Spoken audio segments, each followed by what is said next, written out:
What's up, everybody? It's me, the Paleo Giant, and we finally made it. We made it through 2021. We are now in 2022. I know some of us didn't make it, and I want to extend my condolences out to their families and to the people that didn't make it, and hopefully they find peace and hopefully their family finds peace. But just like that, I'm pretty sure that they'll want us to keep moving forward and make 2022 our you know what. So without further ado, I'm going to be making chicken and rice, but you know I got to spruce it up. It got to be paleo. So I'm going to make a paleo chicken, and I'm going to make some cauli-rice. I'm going to make a Spanish type of cauli-rice. Hopefully maybe you like it. If I get it wrong and it doesn't seem like it's good enough, come at me in the comments. But without further ado, let's get it. So here we're going to start off with our bone-in, skin-on chicken thighs. We already patted them dry, of course, after washing them. I'm going to add our seasoning blend, which the ingredients you can find on my website. We're going to coat the chicken with our spicy brown mustard, and this is going to help the seasoning blend stick. Make sure you check the ingredients on your mustard and make sure they don't have any crazy stuff inside of it, because some of them aren't paleo, which is crazy. Now don't go too crazy with the amount of mustard that you put on the chicken. You only need enough to coat the chicken, not enough to like season it, you know. Use your hands to rub it in, and then we add our special seasoning blend that I've specially crafted for this meal. Remember, go to my website at www.thepaleogiant.com.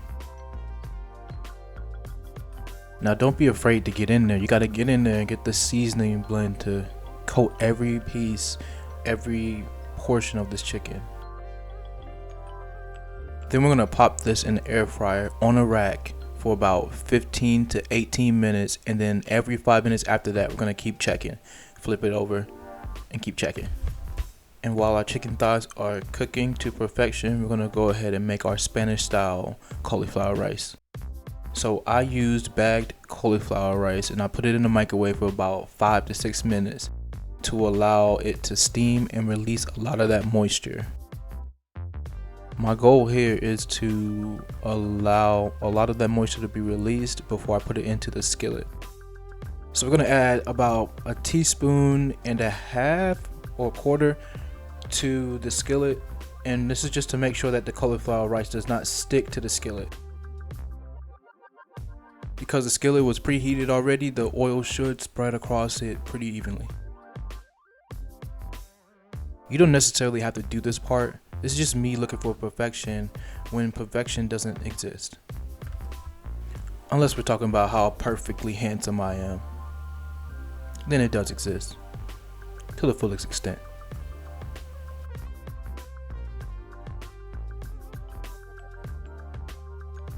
Be careful adding the cauliflower rice to the skillet, because water and oil have a potential to create a fire, and the steam can burn you.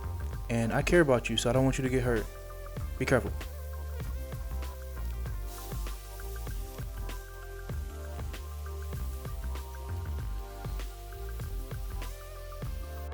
So this is my favorite part of cooking meals, is when you get to a point in your cooking where you don't really have to put too much effort into thinking about what you're doing.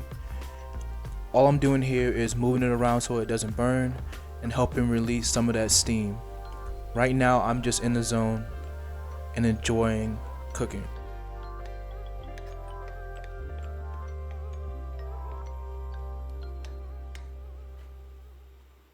And here I go again, leaving my utensil inside of my skillet. I will never learn until I have to learn. Please don't do that. Now that the rice has started to dry out, you can see that it's not clumping together anymore, but there are small clumps left. So I want to dry this out just a little bit more. And I know you are all freaking out about me saying drying it out, but we're going to be adding moisture to it, but it's going to be a flavor rather than it just being water.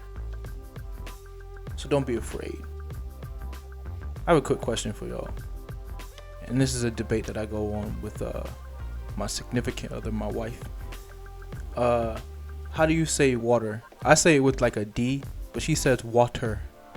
Tell me what y'all think in the comments. Which way is the best way? Which way is the right way? Wow, I haven't given y'all a fun fact in a long time. Did you know that cauliflower is white because the leaves protect it from the sunlight? Other than that, it would be green. Wouldn't that just make it broccoli if it was green? I don't know. What do y'all think? Double fun fact. Cauliflower is a relative of cabbage. That's insane, but it does make sense. Sometimes when you leave cauliflower out, it does stink really bad. Anywho, back to the video. So now that my rice is dry enough, I'm gonna go ahead and add my salsa mixture, which is salsa and chipotle. So what's gonna happen here is, because that cauliflower is starving for that moisture, it's gonna soak up that salsa and chipotle flavor so nice. Also, the salsa will change the color of the cauliflower rice.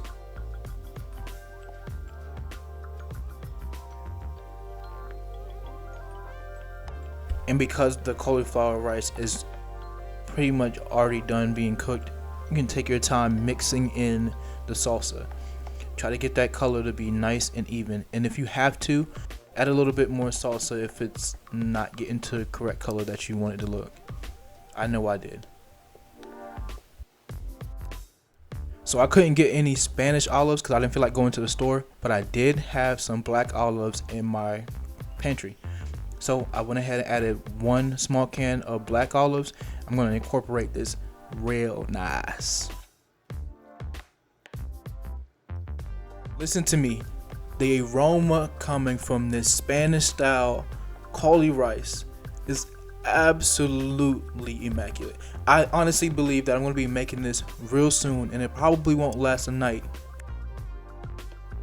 Now that the Spanish rice is cooked to perfection, I'm going to go ahead and flatten it down and get it ready for the chicken to be put on top, because you know I got to get the pictures ready for Instagram, Facebook, Twitter, TikTok, and fan base. Here's my favorite part. You always have to taste your food. It was so good, almost through the utensil. I forgot to add that I took a head of garlic and roasted it inside the air fryer with the chicken. And then I added it to the rice.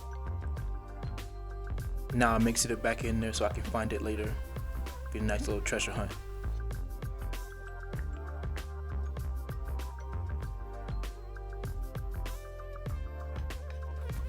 Now it's time to add the chicken to the top. And look at this color. Perfectly seasoned, perfectly cooked. Not dry, ever so juicy. I'm telling you right now, this is a meal that needs to be done at least twice, 4 times a month. I have to say that every single portion of this dish complemented each other.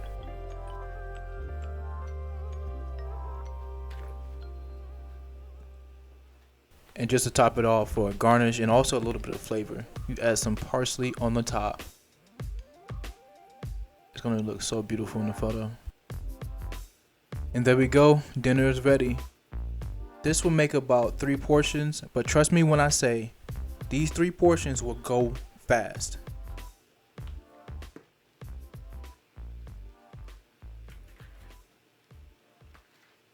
Y'all, we done. We finished that meal. It looks amazing. It tastes amazing. I've definitely been tasting while I was cooking. The aromas are off the charts. I'm telling you, they're off the charts. But ain't nothing left to do but eat. So I don't know about y'all, but I'm about to eat.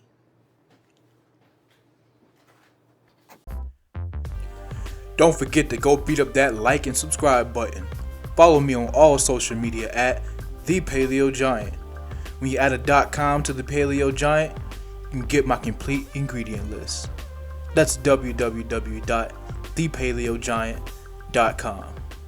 Check me out.